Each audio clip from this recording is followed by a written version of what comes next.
Kristo azaliwe ndani yako. Kristo azaliwe ndani yako. Ni neno la msingi sana hili, kwamba Kristo anapaswa kuzaliwa ndani yako. Tunasoma neno la Mungu kutoka katika Injili ya Mathayo sura ya 1 mstari wa 22 na wa 23. Neno la Mungu linasema, hayo yote yamekuwa ili litimie neno lililonenwa na Bwana kwa ujumbe wa nabii akisema, tazama, bikira atachukua mimba, naye atazaa mwana, nao atamwita jina lake Imanueli, yaani Mungu pamoja nasi. Bwana asifiwe. Mungu pamoja nasi. Na neno la Mungu linasema hayo yamekuwa ili litimie lile neno. Mungu haji kukaa pamoja nasi akishuka kama malaika walivyoshuka, kama kitu chochote, ila Mungu anashuka kukaa ndani yako kwa njia ya kuzaliwa. Azaliwe kama wewe ulivyozaliwa kwa mwili, ulizaliwa ndio maana ukaonekana ulimwenguni ili uwe mtu kama ulivyo sasa. Mwanzoni mwakuja kwako ulimwenguni ulibidi uje kama mtoto, huwezi kuja kama mtu mzima. Na Mungu naye kuja kwako anakuja kama mtoto, azaliwe ndani yako ili akue ndani yako. Bwana asifiwe. Bwana Yesu anakuja kwetu ili azaliwe ndani yako, anakuja ili awe mtoto ndani yako, akuzwe na wewe mwenyewe. Wazazi wetu walitufanya watukuze, tumefikia hapa tulipo, ulikuwa ni upendo wao ndani ya upendo wao kwetu. Walitukuza, walitulea kwa namna zozote tulizokuwa katika mazingira yote, lakini Mungu aliwawezesha kuwa na upendo wa mwilini. Wakatulea, wakatukuza, Kristo ndani yetu ili tukue pamoja naye, tukue ndani ya Kristo, ili Mungu udhihirisho wa upendo wake uwe kwetu kama ilivyo sasa, kwamba tunakumbuka kwamba Yesu Kristo amezaliwa, na anapozaliwa Kristo ndani yako, anataka upendo wa Mungu uanze kwa upya ndani yako kila unapofikiri habari ya kuzaliwa kwa Yesu. Bwana asifiwe. Yesu amezaliwa. Yesu amezaliwa ndani yako ili na wewe sasa uweze kuanza upya katika maisha ya kiroho ndani ya Kristo. Ninaomba kama ambavyo neno la Mungu limesema katika taarifa ya Mungu kwetu katika chuo cha nabii Isaya sura ya 7 mstari wa 14. Neno la Mungu linasemaje? Isaya 7:14. Neno la Mungu linasema katika Isaya 7:14 kwamba kwa hiyo Bwana mwenyewe atawapa ishara, tazama, bikira atachukua mimba, atazaa mtoto mwanamume, naye atamwita jina lake Imanueli. Bwana asifiwe. Ndio maana Injili ya Mathayo imetutafsiria maana ya Imanueli kwamba ni Mungu pamoja nasi. Na Mungu pamoja nasi kwa hakika imekuwa ni ishara ya maajabu. Moja, ishara ambayo imeletwa kwetu ni kuwa mwanamke asiyejua mume, mwanamke ambaye ni bikira, mwanamke ambaye ni safi maumbile yake, kwamba hajakutana na mume mara amekuwa mjamzito. Haya mambo ni mambo ya ajabu, na hivyo ndivyo ilivyo kwako. Na watu wengi wanashangaa, utasemaje mimi nimeokoka? Utasemaje nimempokea Yesu? Utasemaje mimi Kristo yumo ndani yangu? Ingiaje? Bwana asifiwe. Na Mungu ili azaliwe ndani yako Yesu ni sharti uwe safi kama mwanamke asiyejua mume bado, ili apate mimba kwa uwezo wa Mungu mwenyewe, kwa uwezo wa Roho Mtakatifu. Tumeokolewa sisi kwa uwezo wa Roho Mtakatifu uliodhihirisha upendo wa Mungu kwetu kwa njia ya kumkiri Yesu kuwa Bwana na Mwokozi wetu. Na Yesu Kristo anapozaliwa ndani yako, anazaliwa akiwa mtoto, kama na wewe unapopokea neema ya wokovu sharti uwe mtoto. Ukiwa mtoto unazaliwa upya ndani ya Kristo, na Yesu Kristo anakukuza kama mtoto mdogo ndani ya ulimwengu huu, akikulisha na kukunywesha. Ndio sababu Petro anasema katika waraka wa pili sura ya pili mstari wa pili kwamba kama watoto wachanga waliozaliwa sasa, tamanini sana maziwa ya akili yasiyogoshiwa, ambayo kwa hayo mtapata kuukulia uokovu. Mtoto mdogo anapozaliwa anatamani kunyonya maziwa ya mama yake, na hana chakula kingine, anatamani kunyonya ili apate kukua. Wewe mtu wa Mungu, leo tunafurahia watoto hawa. Watoto wako hivi walivyo kwa sababu ndani yao bado hakujaingia kitu kingine kibaya, na tunawalea kwa neno la Mungu ili adui asije akaingiza takataka ndani yao, wakaja wakaharibika, wakakuwa katika namna ya ulimwengu huu, wakaifuatisha namna ya ulimwengu huu, ila wakue katika Kristo. Neno la Mungu linasema nyakati hizo, wakati wana wa Israeli walipokuwa katika hali ya shida, wamekuwa katika shida nyingi tu kwa sababu wamemkosa Mungu. Nabii akamwambia mfalme, akasema taka ishara kwa Mungu. Mfalme akasema mimi siwezi kutafuta ishara, Mungu mwenyewe afanye anavyoweza, mimi siwezi kutafuta ishara aina yote. Nabii akasema sawa, umefanya vyema, lakini Bwana mwenyewe ataleta ishara, na ishara hiyo ni kuwa, tazama, bikira atachukua mimba na atazaa mtoto, na mtoto huyo watamuita Imanueli. Mtoto huyo ni Mungu pamoja nasi. Yesu Kristo leo amezaliwa awe Mungu pamoja nasi. Na Isaya katika kusema hayo, Isaya alimwambia mfalme, na anamwambia katika sura ya 9 mstari wa 6 wa kitabu cha nabii Isaya sura ya 9 mstari wa 6, neno la Mungu linasema, maana kwa ajili yetu mtoto amezaliwa, tumepewa mtoto mwanamume, na uweza wa kifalme utakuwa begani mwake, naye ataitwa jina lake Mshauri wa Ajabu, Mungu mwenye nguvu, Baba wa milele, Mfalme wa amani. Bwana asifiwe. Neno la Mungu linasema ishara iliyokuwa inatakiwa kuonekana, naambiwa tazama, bikira atachukua mimba naye atazaa mtoto, na watamwita Imanueli.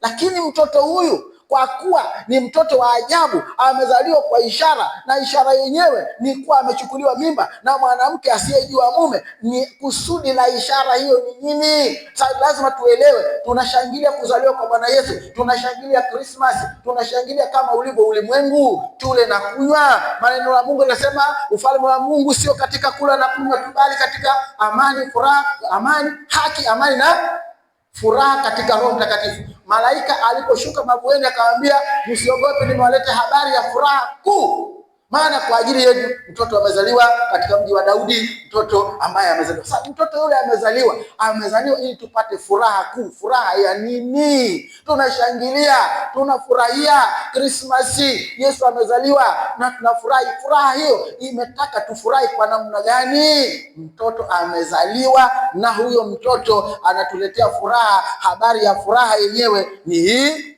kama ambavyo neno la Mungu linatuambia habari ya furaha tulioletewa na huyo mtoto. Kwanza, amezaliwa kwa ajili yetu, sio kwa ajili ya wale wazazi wake Mariamu na Yusufu, bali amezaliwa kwa ajili yetu sisi wa ulimwengu wote. Na kwanza alipozaliwa kwa ajili yetu sisi, tumepewa huyo mtoto. Tumepewa mtoto mwenye sifa gani? Mtoto huyu sifa yake, ana uweza wa kifalme. Ana uweza wa kifalme. Huo uweza wa kifalme, yeye uweza huo umewekwa kwenye nini? Umeweka katika mabega. Bwana asifiwe. Ndio sababu ukiambiwa omba kwa mzigo. Bwana asifiwe. Omba kwa mzigo. Ukifahamu kile unachokiombea, beba kama mzigo begani mwako. Beba kama mzigo. Ukisema kanisa la Mungu linatakiwa watu wawe na hofu ya Mungu, watu wajue jinsi ambavyo Bwana Yesu amefanya gharama kubwa ya kutuokoa, amemwaga damu pale msalabani. Watu mbona wanafanya mchezo na wokovu? Mbona wanachezea maisha haya ya wokovu? Hasira ya Mungu itakapowaka juu ya watu wenye dhambi, je, iwakie kanisa?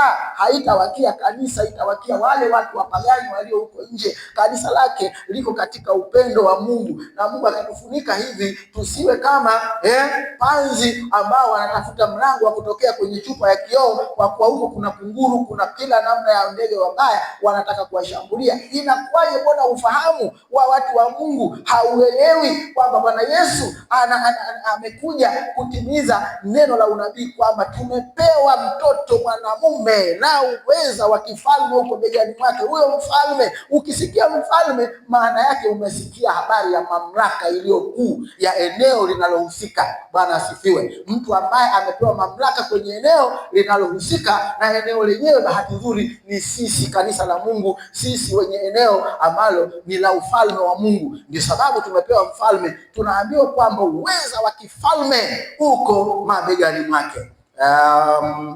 Ufalme na ni kama vile mtu mwenye nguvu, mwenye mamlaka, na mwenye mamlaka ni kama vile unavyoona maaskari, watu wenye vyeo vikubwa. Maaskari vyeo vyao vinadhihirishwa, utaviona kwenye nini? Kwenye mabega yao. Maaskari vyeo vyao vikubwa utaviona kwenye mabega yao, na mle kwenye mabega kuna alama fulani. Huwezi kuona kitu ambacho usipokijua, huwezi kujua kama huyu askari ana cheo gani.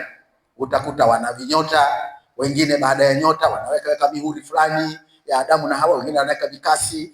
Basi anavyokwenda huko, huyo ni captain, huyo ni meja, huyo ni kanali, huyo ni brigadia, na wanakwenda hivi. Kwa nini? Kwa sababu wanapanda vyeo kwa jinsi mamlaka inavyoongezeka. Sasa mamlaka ya ufalme wa Mungu ndani ya Kristo kwetu sisi kama kanisa, neno la Mungu linatuambia, na uweza wa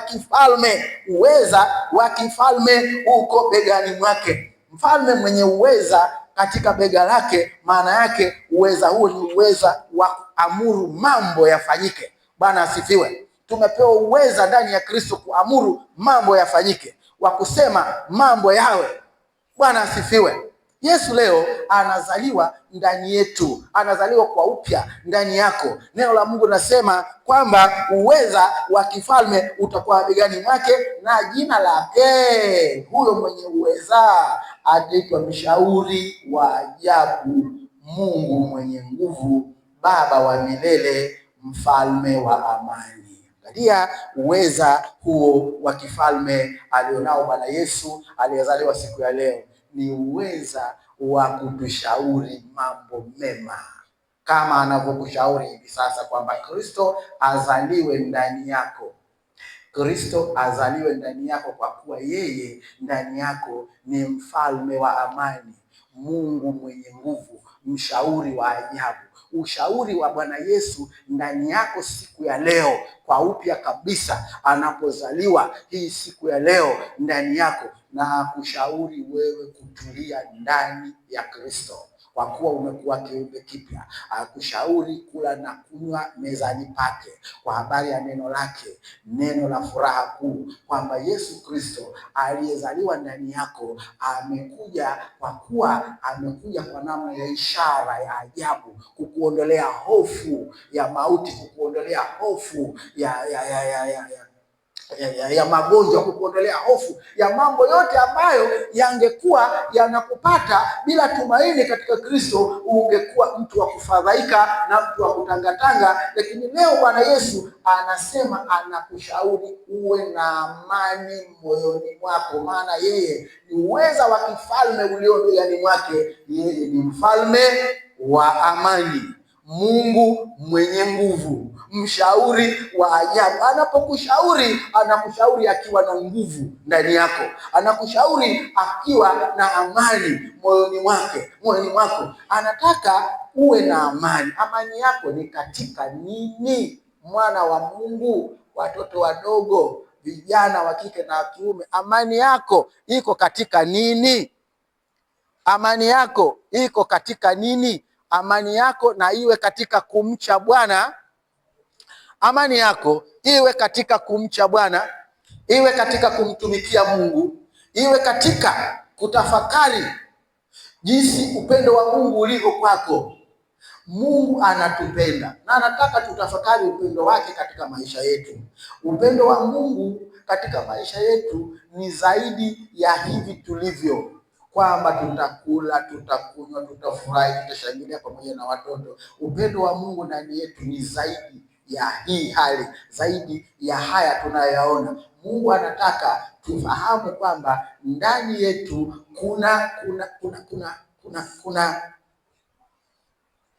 kuna uweza wa kifalme, maana sisi tu mzao mteule, tu kuhani wa kifalme, watu wa miliki ya Mungu, miliki ya Mungu ambaye ameshuka kwetu awe pamoja nasi.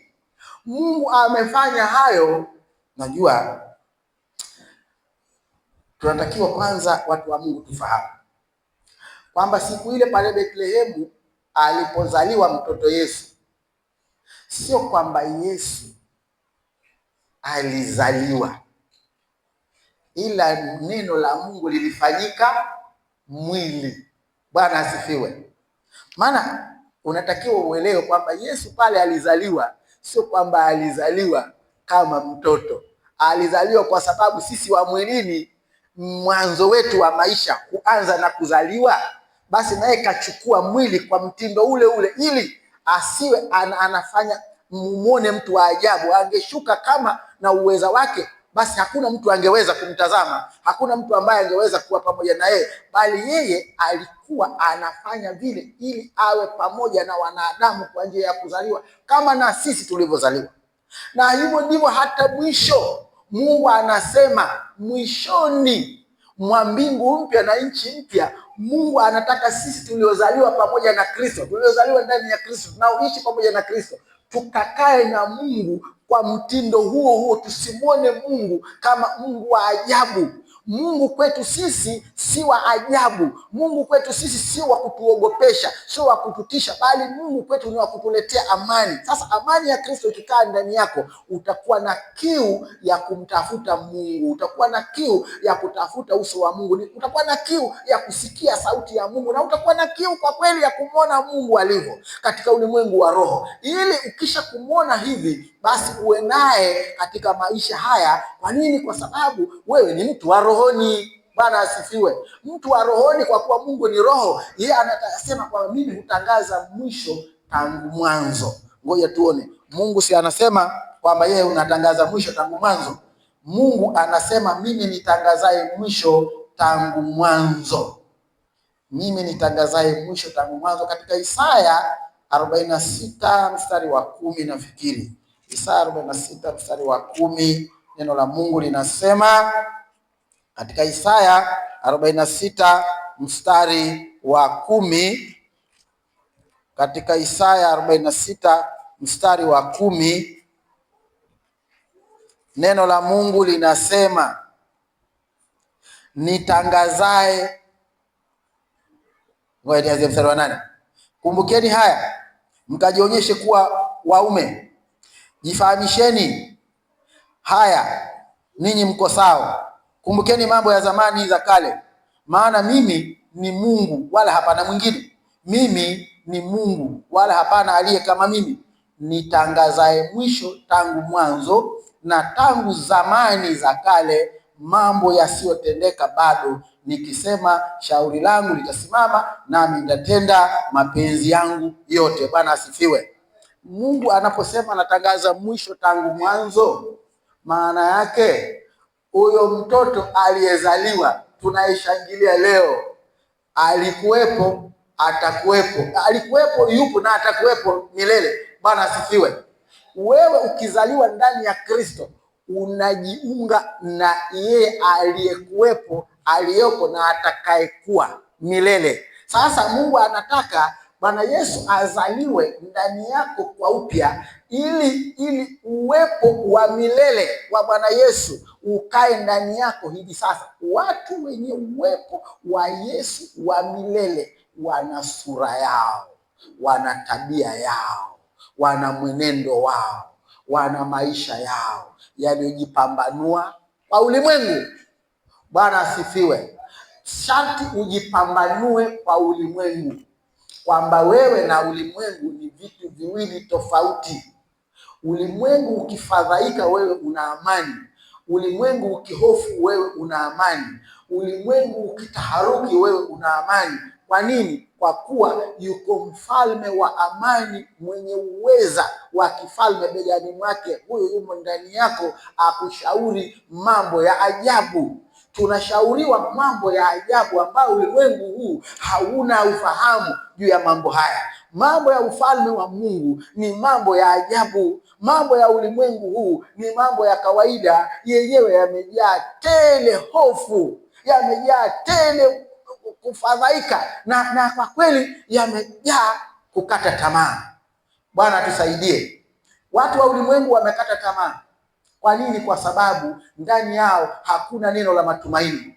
Hakuna neno la matumaini kwa kuwa hawana mshauri, bali ushauri wao ni maneno ya kufadhaisha, ni maneno ya kukata tamaa. Kwa nini? Kwa sababu wamezungukwa na matukio ya kufadhaisha na kukata tamaa. Kanisa la Mungu, tunaposherehekea kwamba Yesu Kristo amezaliwa ndani yako, Yesu Kristo na azaliwe ndani yako, akufanye upya, awe mshauri wako. Omba Mungu akuwezeshe kufahamu kwamba Yesu aliyezaliwa ndani yako amezaliwa katika Roho, na katika Roho uenende, na katika Roho uishi, na katika Roho upokee mashauri ya Bwana Yesu, ili ujipambanue na ulimwengu huu, usiwe kama mmoja wao wa watu wanaokwenda kinyume na mapenzi ya Mungu, wanaokwenda kwa vile wanavyojikinai.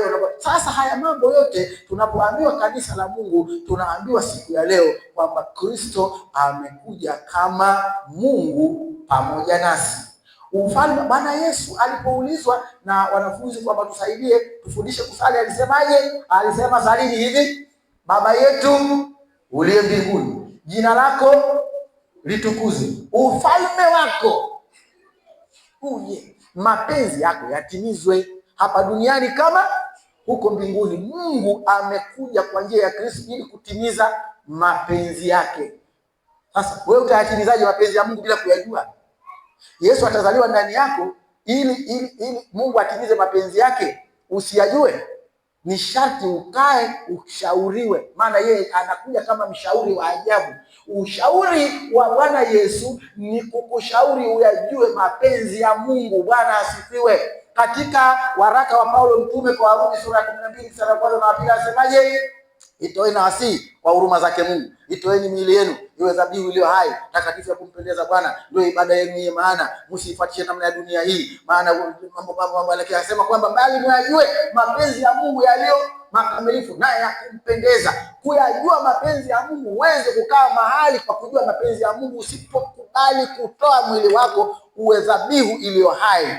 Bwana asifiwe. Dhabihu, kawaida ya dhabihu huteketezwa katika moto, lakini moto gani unaokuteketeza wewe? Mbona tunaambiwa dhabihu utakayotakiwa kujitoa iwe hai? Ni sharti uteketeze matendo yote maovu, matendo mafu, matendo ambayo hayana utukufu mbele za Mungu. Matendo haya ni kitu gani? Yohana anasema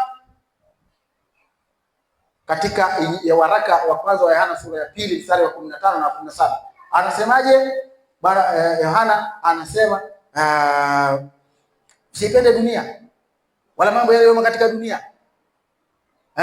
Mtu akipenda dunia, kumpenda Bwana hakumo ndani yake. Maana dunia pamoja na mambo yake yatapita.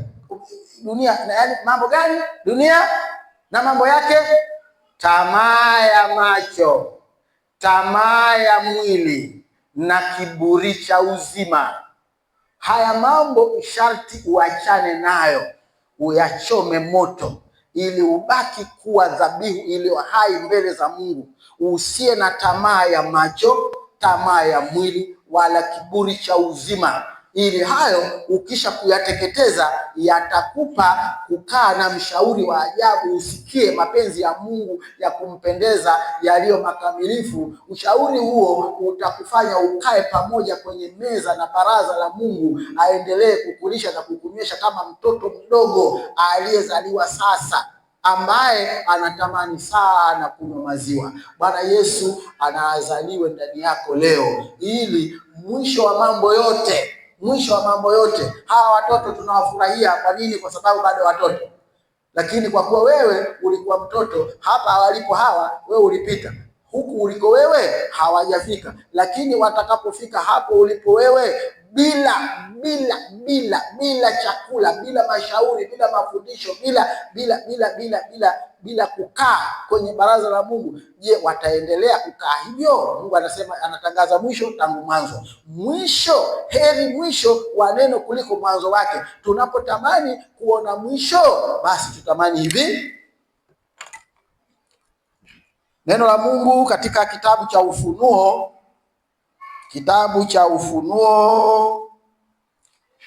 hebu nisome kitabu cha Ufunuo sura ya 21 ili tuwape nafasi watoto wafanye mambo ya kitoto ambayo yanambariki Mungu sana katika siku ya leo.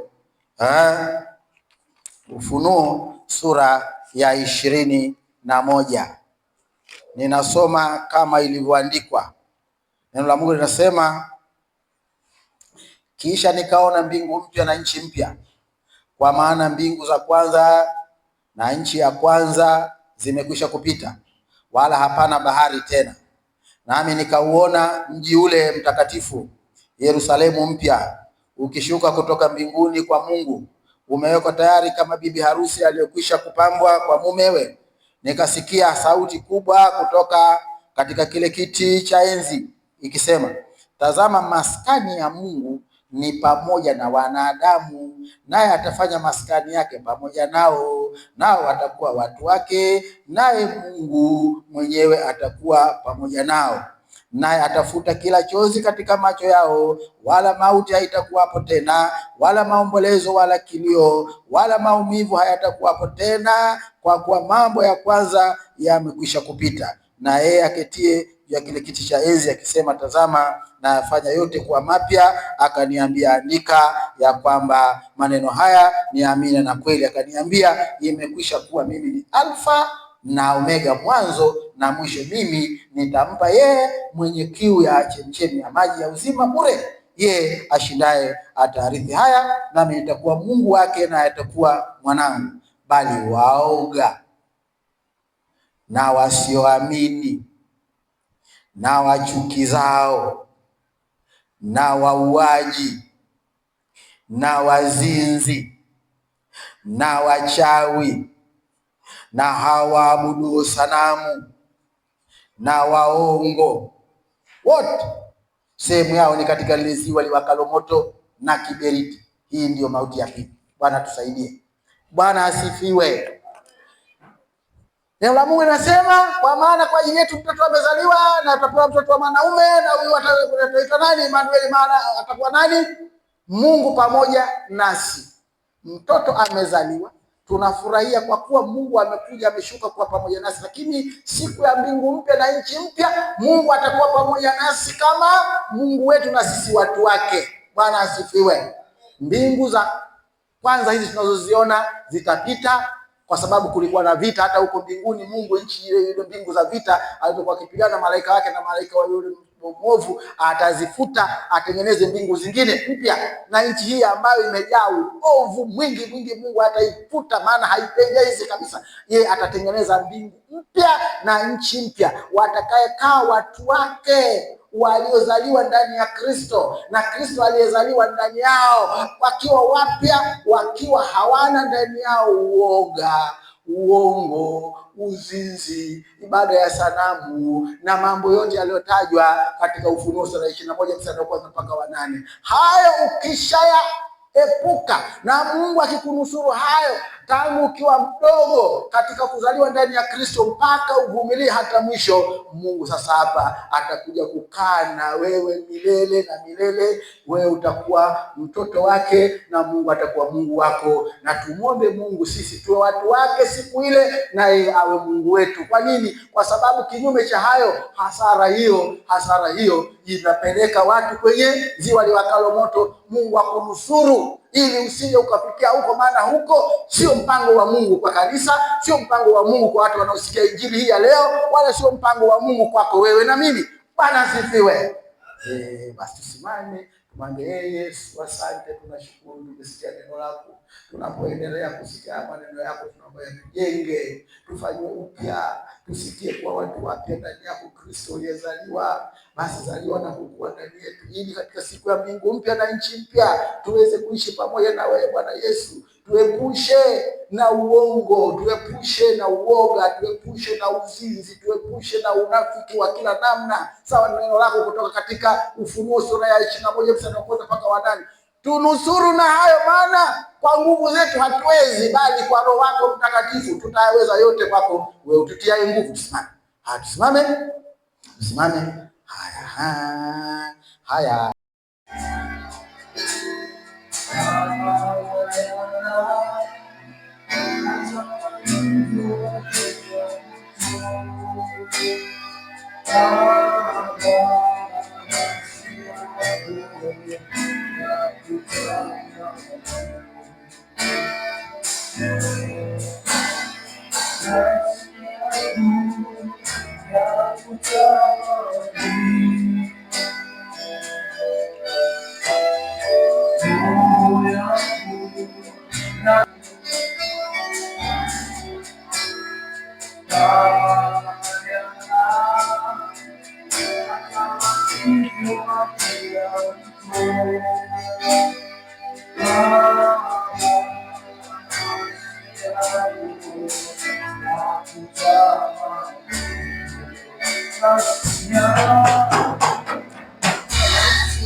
Tujaze Roho Mtakatifu, Mfalme Mungu mwenye nguvu, katika jina la Yesu. Tumesikia habari njema ya furaha kuu katika mji wa Daudi. Amezaliwa kwa ajili yetu mtoto mwanaume, tumepewa mtoto mwanaume ambaye uweza wa kifalme umabegani mwake, mshauri wa ajabu, Mungu mwenye nguvu. Tunaomba Mfalme, turejeshe furaha ya wokovu, tupe kutambua fumbo la imani yetu katika Kristo.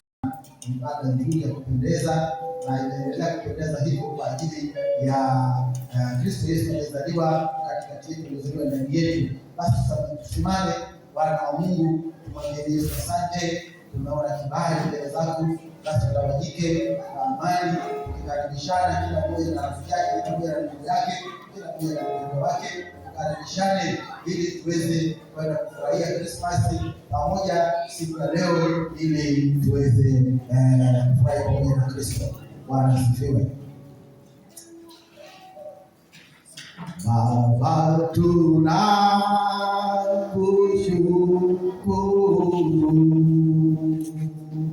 Baba, tunakushukuru. Baba, tunakushukuru.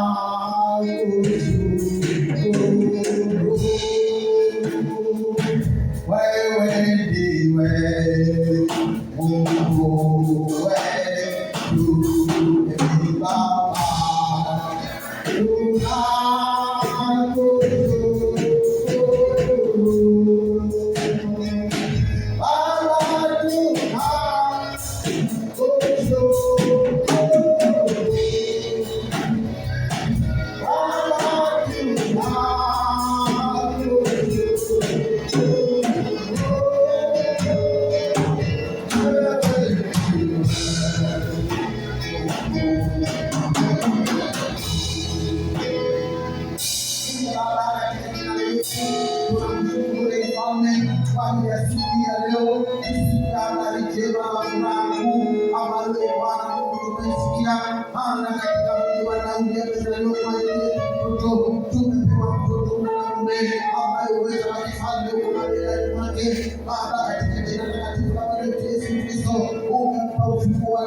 Mfalme wa Israeli, naye atafunga, hakuna atakayefungwa, atafungwa wala hapana atakayefunga. Na libarikiwe jina lako Mungu kwa siku ya leo, siku ambayo Mungu umetupa katika Kristo Yesu funguo za Mfalme Daudi, ili tuweze kufungua baraka ambazo Bwana hakuna atakayezifunga, na tuweze kufunga laana na kwamba hakuna atakayefunga. Ninatabiri baraka, amani, furaha na ushindi kwa watu hawa ambao wanawasikilizisha habari njema ya ufalme, habari njema ya furaha kuu ya kuzaliwa na wetu Yesu Kristo. Tunamshukuru Mungu kwa ajili ya fungu la imani yetu, hapa tunaamini hakika ya kwamba katika mbingu mpya na nchi mpya, Mungu ukiwa katikati yetu, tukiwa watu wako na ukiwa Mungu wetu, kutakuwa na furaha kuu, maana ni habari ya furaha ambayo wewe utangazaye mwisho tangu mwanzo. Umetangaza habari njema hii ya furaha kuu hata sasa, nawe uishie milele. Endelea kuwa na makao ndani yetu, ili tupate kuwa na kuongezeka katika kutumikia wewe Mfalme, katika kizazi hiki cha utumishi wa shauri lako Mfalme Israeli. Mungu, ninawakabidhi watoto wadogo mikononi mwako na walimu wao. Asante Bwana kwa ajili ya huduma nzuri walioifanya katika siku ya leo kwenye ibada hii. Asante Bwana kwa ajili ya walimu wao, asante kwa ajili ya watumishi wako mashemasi, asante kwa ajili na wazee wa kanisa na sisi sote na washirika wote ambao Mungu anaendelea kutoka mahali hapa. Mungu wangu na Mwokozi wangu, ninaomba furaha iwe anzisha ndani yetu, ukaikamilisha kwa ajili ya utukufu wako. Tunaendelea kwa kutafakari hayo, tunapotawanya Mwenyezi Mungu katika roho ya Mungu, tuwe na umoja Mungu katika jina la Yesu. Tuseme amen.